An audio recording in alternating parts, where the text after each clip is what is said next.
ஆனா அதுல எனக்கு இருக்கக்கூடிய நான் உங்களுடைய அந்த விமர்சனமும் பார்த்தேன், மற்ற விமர்சனங்கள் எதுவும் பார்க்கல. பேராண்மை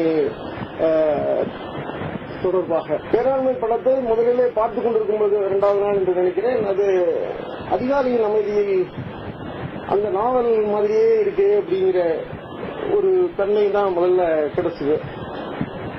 அன்று இரவு அவர் ஜனநாதனுடைய நண்பருக்கு தொலைபேசி செய்து பேசிக் கொண்டிருந்தேன். இது மாதிரி அதிகாரியின் அமைதியில் நாவல சின்ன வயதுல அது எத்தனையோ முறையில் படித்திருப்போம், அந்த ஒரு கனவுக்குள்ளேயே வாழ்ந்துகிட்டு இருந்த மாதிரி இருந்தது. அதை பார்க்கிற மாதிரியான ஒரு தன்மையை இந்த படம் கொடுத்தது.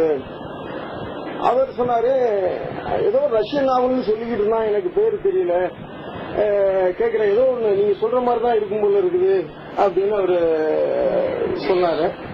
அதுக்கப்புறம் 2 நாள் கழித்து நண்பர் ஒருவர் சொன்னார், தொலைக்காட்சியில் அவருடைய பேட்டியிலே அதிகாரியின் அமைதியில் அந்த நாவலினுடைய பாதிப்பு எனக்குள்ள இருந்தது, அதனுடைய அடிப்படையிலே நான் இந்த படத்தை செய்தேன் என்று. ஏன்னா அது பின்னாடி திரைப்படமாகவும் வந்திருக்கிறது, டான் அது சைலன்ஸ் அப்படிங்கிற ஒரு படமாகவும் கூட வந்திருக்கிறது.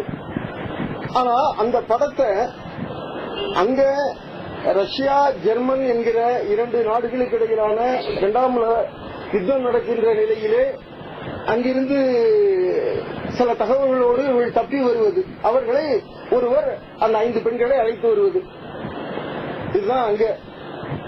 ஆனா இங்க எந்த சூழலில் எந்த தளத்திலே இந்த கதை இயங்குகிறது என்று பார்த்தால் அது நிறைய அவர் சொல்வது போல பழங்குடியின மக்கள். இதுவரைக்கும் நமக்கு தமிழ் திரைப்படங்கள்ல பழங்குடியின மக்கள் நம்ம பார்க்கக்கூடிய இதுல காட்டுமிராண்டிகள் காட்டுவாங்க.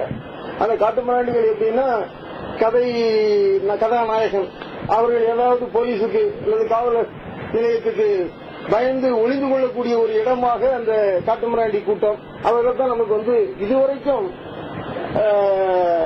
காட்டப்பட்டிருக்கக்கூடிய அந்த தன்மையிலிருந்து இங்கு பழங்குடியின மக்கள் அதிலிருந்து படித்து வரக்கூடிய ஒருவன், அவன் எவ்வளவு பேராண்மை நிறைந்தவனாக இருந்தான் என்று அவனை மையப்படுத்தி இந்த கதை அமைந்திருக்கிறதுங்கிறது ஒரு முக்கியமான ஒரு வேறுபாடு. ஏன்னா இப்போ புது புது இயக்குநர்கள் வரும்பொழுது அவர்களுடைய பார்வையிலே இதுவரைக்கும் நமக்கு பற்றி தெரியாத பாத்திரங்கள் அல்லது சமூகத்தினுடைய மக்கள்கள் தெரிய ஆரம்பிச்சிருக்கிறாங்க.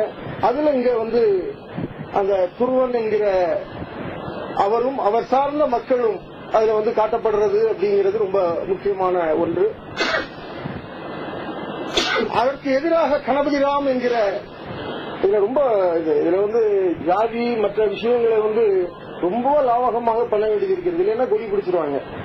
என் ஜாதியை சொன்ன உன் ஜாதி சொன்ன படத்தை தடை பண்ணு அது இதுன்னு ஏகப்பட்ட குளறுபடி ஆகிவிடும் அப்படிங்கறத ரொம்ப நாசூக்காக அதை சொல்வதற்காக கணபதிராம் அப்படிங்கிற அந்த பெயர் இருக்கிறது, அது ஆதிக்க சாதிகள் அத்தனை பேருக்கும் அடையாளப்படுத்தக்கூடியதாக அல்லது உயர்த்தி கொண்டிருக்கிற ஒரு சமூகத்தை காட்டக்கூடியதாகத்தான் அந்த கணபதி ராம் என்கிறது. ராமை சொல்லக்கூடியவன், அதுவே தேவையில்லாத ஒன்று அப்படிங்கிறதுக்காகத்தான் அந்த பேரு கணபதி ராம். ரெண்டுமே வெளியிலிருந்து உள்ள தொல்லப்படுத்திக்கிட்டு இருக்கிறது. இந்த ரெண்டையும் தான் ராமர் இவர் பெரியாரு ஒன்ன செருப்பால் அடிச்சாரு, ஒன்ன உடைச்சாரு. அந்த கணபதியை உடைச்சாரு, ராம செருப்பால் அடிச்சாரு. இது ரெண்டும் என்னைக்கும் உங்களுக்கு தொந்தரவு தான். அந்த ரெண்டுடைய அடையாளமாக குறியாகத்தான் கணபதி ராம் அப்படிங்கிறவன் உள்ள இருந்துகிட்டு அவன் பேசக்கூடிய வார்த்தைகள் எதுவுமே நமக்கு கேட்கல.